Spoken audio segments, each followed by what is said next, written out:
Donc avec Michel, ancien vigneron et passionné, on l'aura compris, du vin et puis donc des vignobles du Jura. On a visité aujourd'hui donc la fruitière ici. Est-ce que vous pouvez nous expliquer le principe d'une fruitière pour ceux qui ne connaîtraient pas, qui sont franc-comtois mais qui ne voient pas du tout comment fonctionne une fruitière pour le vin? Parce qu'on connaît souvent le fonctionnement pour le comté par exemple, mais beaucoup moins pour le vin. On est sur les mêmes exactement sur le même système, c'est-à-dire qu'on a des producteurs qui se regroupent pour mettre en commun leur production, pour mutualiser leurs moyens, de façon à réduire les coûts et aussi de se pencher que sur un sujet qu'ils maîtrisent, la production du raisin. Comme un producteur de lait va faire du lait, il ne saura pas forcément faire du fromage.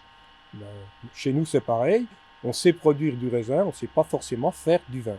On y arrive, pas tout le temps avec réussite. Mais voilà.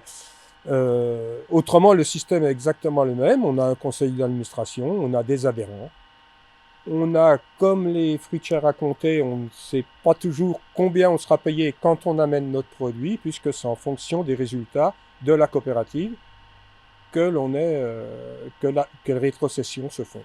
Est-ce qu'on peut expliquer justement à quel point, je veux dire, quelle quantité de raisin arrive par exemple ici, combien de litres ça peut produire à peu près sur une année moyenne? Ce que vous disiez pendant la visite, ça dépend évidemment des récoltes, mais qu'on se rende compte un petit peu de l'envergure d'une fruitière comme celle-ci. Alors les récoltes étant très disparates d'une année à l'autre, on peut rentrer dans les locaux entre, il y a 3 ans, 7000 hectolitres et en 2023, on en a rentré 18 000. Oui, donc il y a une grosse différence. Voilà. Bon, 7000 hectolitres, c'était une toute petite année. 2024 était une très grosse année puisqu'on a pu faire un peu plus que ce qui est autorisé théoriquement par l'AOC, qui est autour de 55 hectolitres hectares. Là, on avait droit à 15% de plus.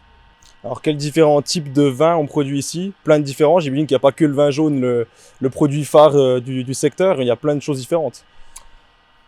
Alors, en production, on a toutes les couleurs. Non, il y a surtout les 20 cépages de nos 5 cépages jurassiens. Ça, ceux-là, ils sont incontournables. Après, il y a des cuvées particulières avec des assemblages chardonnay savagnin. Il y a des... Voilà.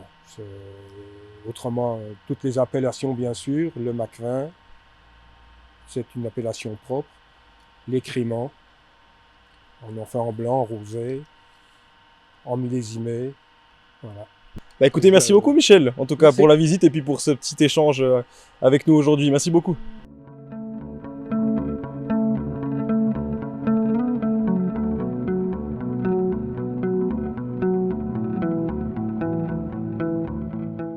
Et donc avec Valérie, pour reparler un petit peu justement de cette fruitière, Valérie, est-ce que tu peux nous expliquer toi ta mission justement au sein de la fruitière désormais? Alors moi je travaille à Arquessenon dans un petit magasin qui se situe à côté du parking des Salines. Et donc j'accueille les touristes et la clientèle locale à découvrir les vins du Jura. Et par mon métier, j'ai fait des études en sommellerie et du coup ça me permet de faire découvrir les vins de terroir et d'expliquer en même temps les accords mets et vins. Et voilà, j'aime bien faire ça. Et toi qui fais justement de l'accueil et qu'on se rende compte, dans la région, on sait que beaucoup de gens connaissent le vin du Jura. Ouais. Est-ce qu'on a beaucoup de personnes qui viennent d'ailleurs de la région justement de découvrir un petit peu ce savoir-faire tout simplement? Comme on est situé à Arquessenon, donc on a le site de la Saline Royale, Évidemment. donc qui nous amène beaucoup de monde et entre autres on a une clientèle française mais aussi étrangère. Et du coup ça nous permet d'avoir aussi une nouvelle clientèle de jeunes et qui sont intéressés à découvrir les vins de terroir et nos vins de caractère. Et comme j'ai tendance à dire, les vins du Jura sont intéressants parce qu'ils ont du caractère, mais bon caractère comme les Jurassiens. Le bon caractère, justement, quand on parle de caractère, on sait, c'est spécifique, tu le disais justement, ce vin. Comment les gens trouvent ça en général? Est-ce que justement ils sont un peu choqués? Est-ce qu'au contraire ils trouvent ça super bon?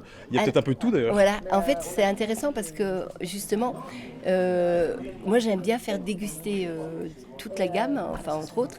Et du coup quand on arrive vers les vins typés, en fait, je les préviens au départ en leur disant que c'est particulier, que c'est déroutant, mais en même temps, je les invite à les découvrir et en même temps à leur apprendre aussi à les apprécier, c'est-à-dire bien mâcher le vin, les associer avec le comté.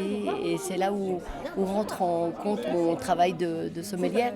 J'aime bien parler justement des plats et de la bonne cuisine franc-comtoise et donc d'associer, je les invite donc à associer les plats avec les vins du Jura. Et du coup, en faisant cette démarche, eh ben, ça permet aux gens de découvrir tout en douceur, on va dire, la typicité des vins jurassiens. Alors pour terminer, je le disais, le petit instant promotion, c'est le moment de faire un peu la publicité de la fruitière, de ce que vous pouvez proposer. Est-ce qu'on peut venir vous rencontrer? Est-ce qu'il y a des journées qui sont organisées? On vous accueille avec grand plaisir. Ça, le message est passé. Voilà. On a plusieurs magasins, comme tu peux le constater. On a 2 magasins à Arbois, un magasin à Saint-Laurent, un magasin à Poligny et puis à Arquet-Senon. Et du coup, et aussi on a la maison 1906 où Quentin travaille ici et aussi accueille les groupes.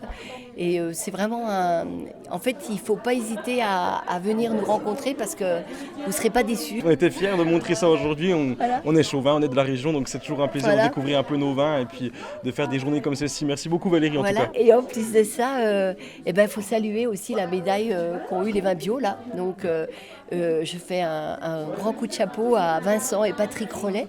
Le message est passé, merci Valérie.